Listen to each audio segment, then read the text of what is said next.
Mesdames et messieurs, excusez-moi de vous déranger. J'espère que vous allez bien et que vous passez une agréable journée. Alors je vous rassure, je n'ai pas besoin de votre argent, j'ai juste besoin de votre attention. Si je suis là, c'est pour vous parler de quelqu'un de très important. Mais avant ça, j'aimerais vous dire ceci. Nous connaissons tous une histoire assez folle. Une histoire qui, à la première écoute, nous semble invraisemblable, difficile à croire, mais pourtant vraie. Et mesdames et messieurs, en 2020, il y a eu un événement, le Covid, qui a ôté la vie de plus d'une personne. Et 160 000 personnes, rien qu'en France.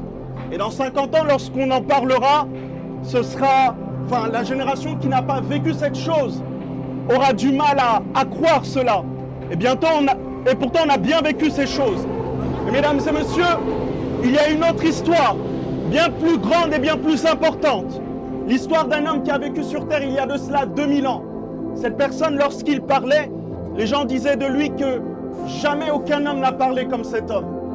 Une histoire qui, lorsqu'il agissait, les gens disaient qu'il faisait tout à merveille, car il rendait la vue aux aveugles, il faisait marcher les paralytiques, il faisait tout à merveille.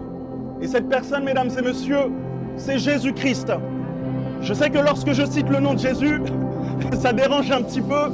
On a l'impression que je parle de religion, on a l'impression que je parle du pape ou de toutes ces choses. Non, Jésus-Christ est bien plus que le pape. Jésus-Christ est bien plus qu'un prophète. Jésus-Christ est une personne à rencontrer. Mesdames et messieurs, l'histoire de Jésus a bien été réelle. Ce n'est pas une utopique, ce n'est pas une histoire inventée, c'est une histoire réelle. C'est une histoire qui a changé ma vie. Auparavant, j'étais une personne qui était très timide. J'étais un voleur, j'étais un menteur. Mais lorsque j'ai rencontré Jésus, il a fait de moi une meilleure personne. Mesdames et messieurs, ce qu'il a fait avec moi, il peut le faire avec vous.